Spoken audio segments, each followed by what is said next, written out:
Acquired cataract.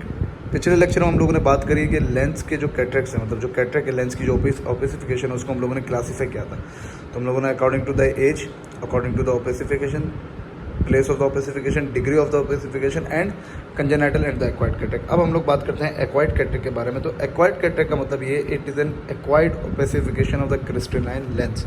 Crystalline lens की acquired opacification हमारे पास को हम लोग क्या कहते हैं, एक्वाइड कैटरेक्ट। एक्वाइड कैटरेक्ट के अंदर अगर हम लोग टाइप्स ऑफ एक्वाइड कैटरेक्ट की बात करें तो हमारे पास वही टाइप्स के अंदर आ जाता है। सबसे पहले हमारे पास आ जाता है कॉर्टिकल, जिसको हम लोग क्यूनिफॉर्म कैटरेक्ट भी कहते हैं। इसका दूसरा नाम क्या है, क्यूनिफॉर्म। दूसरे नंबर पर हमारे पास आ जाता है न्यूक्लियर कैटरेक्ट। तीसरे नंबर पर हमारे पास आ जाता है पोस्टीरियर सब कैप्सुलर कैटरेक्ट, जिसको हम लोग क्यूप्लीफॉर्म भी कहते हैं।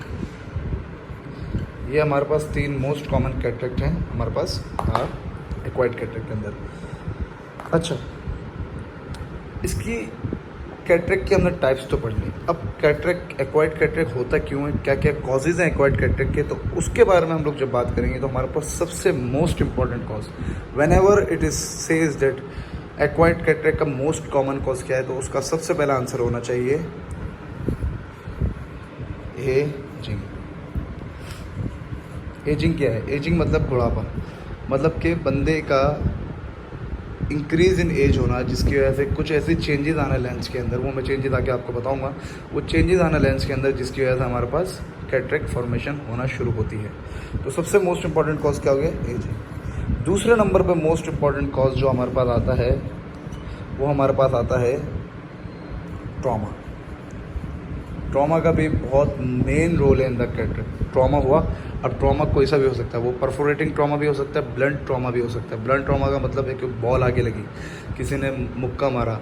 परफोरेटिंग के अंदर है कि कोई निडल आगे लग गई। तो ये सारे के सारे ट्रॉमा हैं। इन ट्रॉमा की वजह से भी हमारे पास क्या होता है, कैटरेक्ट फॉर्मेशन होती है, बहुत स्पीड में होती है। अच्छा, एजिंग वाला जो कैटरेक्ट होता है वो स्लो प्रोसेस है, ट्रॉमा से फॉरन कैटरेक्ट प्रोड्यूस हो जाता है। तीसरे नंबर पर हमारे पास आता है मोस्ट इंपॉर्टेंट जो मेटाबॉलिक डिसऑर्डर है। मेटाबॉलिक डिसऑर्डर के अंदर भी सबसे मोस्ट इंपॉर्टेंट जो है वो हमारे पास डायबिटीज़ मेलाइटस।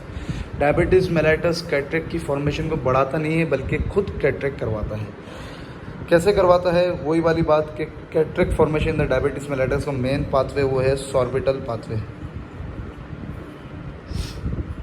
सॉर्बिटल पाथवे,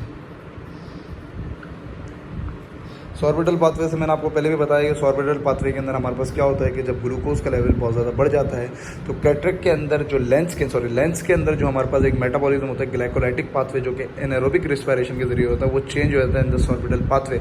और उस सॉर्बिटल पाथवे की वजह से सॉर्बिटॉल अक्यूमुलेट होने लग जाता है और वो हमारे अंदर पानी को, ऑस्मोटिक प्रेशर को बढ़ाता है, जिसकी वजह से पानी बहुत ज़्यादा एब्जॉर्ब होना शुरू हो जाता है। और ऑस्मोटिक प्रेशर जैसे ही बढ़ता है तो वहाँ पर कैटरेक्ट फॉर्मेशन होना शुरू हो जाती है, which is through the diabetes mellitus. तो ये हमारे पास हो गया। इसके बाद हमारे पास रेडिएशंस के अंदर बहुत सारे रेडिएशंस हैं। अल्ट्रावायलेट रेज हैं, हमारे पास आयोनाइजिंग रेडिएशंस है, माइक्रोवेव रेडिएशंस है, बहुत सारे रेडिएशंस हमारे पास इसके अंदर आती हैं।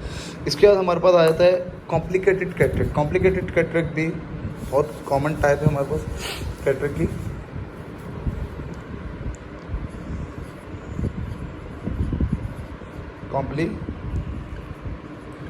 कैटरेक्ट। अब कॉम्प्लिकेटेड कैटरेक्ट का क्या मतलब है, कॉम्प्लिकेटेड कैटरेक्ट का मतलब ये है कि हमारे पास किसी दूसरी आई डिजीज़ की वजह से अगर कैटरेक्ट हो रहा है तो उसको हम लोग क्या कहते हैं, कॉम्प्लिकेटेड कैटरेक्ट। अब कॉम्प्लिकेटेड कैटरेक्ट को भी हम लोगों ने दो उसके अंदर डिवाइड कर दिया है, anterior chamber disease and the other is a posterior chamber disease. Anterior chamber के अंदर हमारे पास जो डिजीज़ आती है उसके अंदर हमारे पास कॉर्नियल डिजीज़ आ जाती है, कॉर्नियल अल्सर।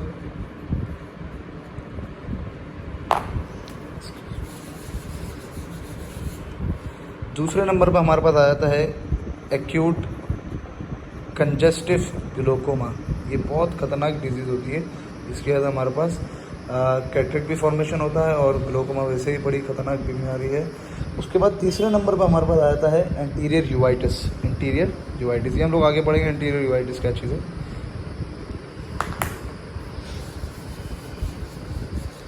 तो ये हमारे पास आ गया एंटीरियर चैम्बर की डिजीज़ सारी, ये तीनों।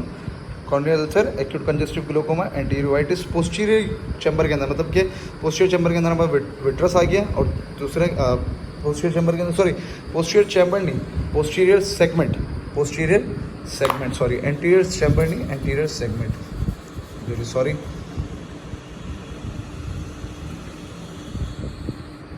और ये हमारे पास पोस्टीरियर सेगमेंट। अब पोस्टीरियर सेगमेंट के अंदर क्या क्या चीज़ें आती है मैं पहले बता चुका हूँ। पोस्टीरियर सेगमेंट के अंदर विट्रस आता है और रेटाना आता है।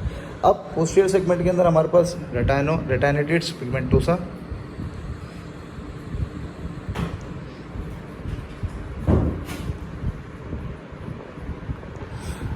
रेटाइनोइड्स पिगमेंटोसा आता है इसके अंदर पहले नंबर पे। दूसरे नंबर पे हमारे पास आ जाता है डीजेनरेटिव मायोपिया। डीजेनरेटिव मायोपिया से मुराद ये ऐसी बीमारी है इसके अंदर क्या होता है कि हमारे पास मायोपिया जो होता है वो कंटिन्यूसली इंक्रीजिंग हो रहा होता है, बार बार, मतलब नंबर बढ़े जा रहा है, उसका दूर का नंबर बढ़े जा रहा है, और वो lead to the cataract formation और ये रेटाना की डिजीज है।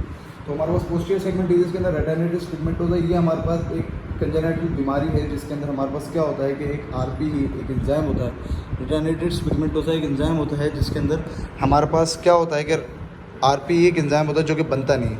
RPE का मेन काम क्या होता है, रोड्स एंड कोन्स को खाता है वो, क्योंकि रोड्स एंड कोन्स हमारे पास पिगमेंट्स होते हैं जो कि जिनको ख़त्म होना लाजमी है, वो बनते हैं, वो विजन में हेल्प करते हैं, फिर उनको जब डीजेनरेट हो जाते हैं तो उनको ख़त्म करना लाजमी है।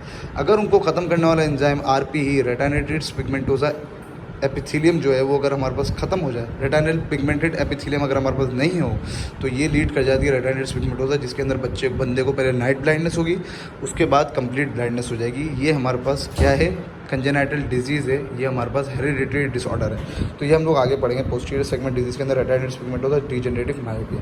तो ये हमारे पास क्या हो गया, कॉम्प्लिकेटेड कैटरेक्ट की ये टाइप्स हो गए। कॉम्प्लिकेटेड कैटरेक्ट के बाद आ जाता है हमारे पास स्किन डिजीज़। स्किन डिजीज़ के अंदर एटोपिक डर्माटाइटिस,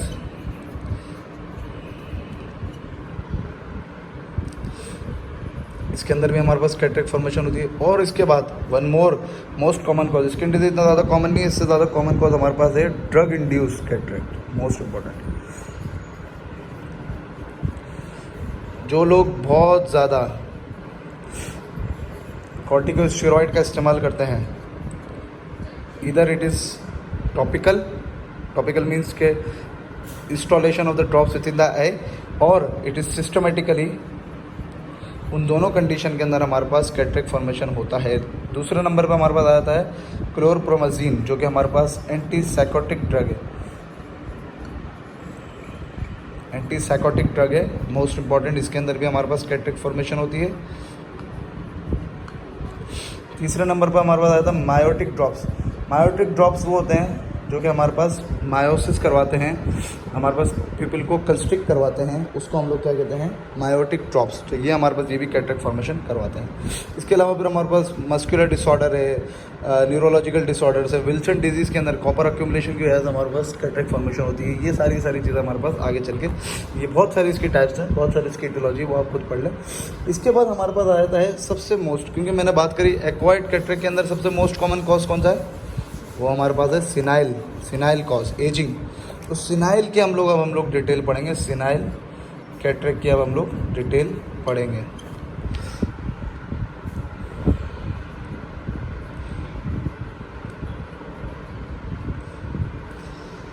सिनाइल कैटरेक्ट की जो कॉजेज़ हैं या हमारे पास जो हम लोग टाइप्स बोल सकते हैं वो वही हैं जो हमारे पास थी। कौन सी, क्यूनिफॉर्म जो कि कॉर्टिकल कैटरेक्ट, क्यूप्लीफॉर्म जो कि हमारे पास पोस्टीरियर सब कैप्सुलर कैटरेक्ट, और तीसरी हमारे पास न्यूक्लियर कैटरेक्ट। ये हमारे पास तीन इसकी टाइप्स है सिनाइल कैटरेक्ट की। सबसे मोस्ट कॉमन टाइप कौन सी है, cortical. Second most important type nuclear. Third most important type posterior सब कैप्सुलर। तो सबसे पहले मैं बात करूँ पोस्टीरियर सब कैप्सुलर की।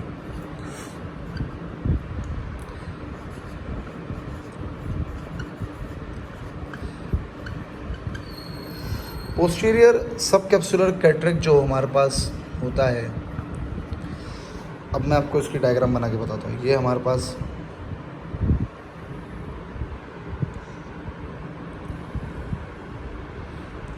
लेंस हो गया, ये इसका है एंटीरियर कैप्सूल, ये है इसका पोस्टीरियर कैप्सूल। अब जो कैटरेक्ट है ना, कैटरेक्ट वो हमारे पास अगर इस जगह पे ये हमारे पास पोस्टीरियर कैप्सूल है, ये हमारे पास पूरा कॉर्टेक्स है, ये हमारे पास न्यूक्लियस है।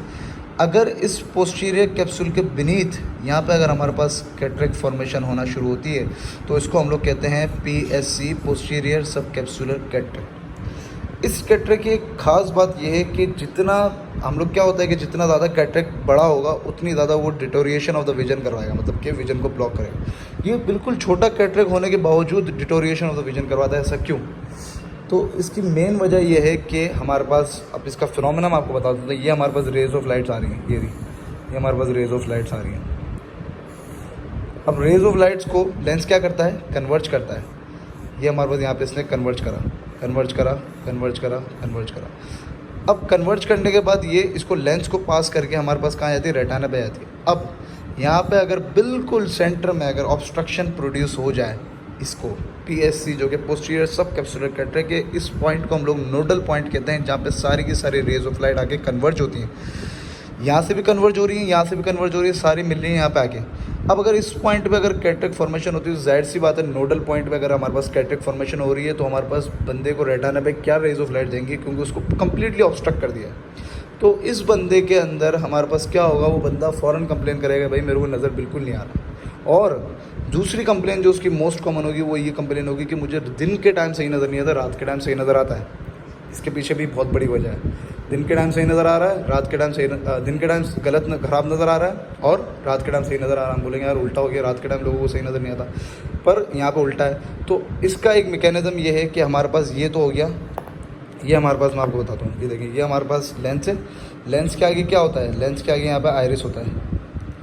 ये समझ लो आइरिस है, ये रहा आइरिस। अब एक नॉर्मल फिनोमेना सबने पढ़ा हुआ है कि ड्यूरिंग डे लाइट जब बहुत ज़्यादा रोशनी प्रोड्यूस होती है तो हमारा पिपल कंस्ट्रिक्ट करता है। और जब पिपल कंस्ट्रिक्ट करता है तो क्या होता है कि हमारे पास हमारे पास लाइट को कम जगह से जाना होता है।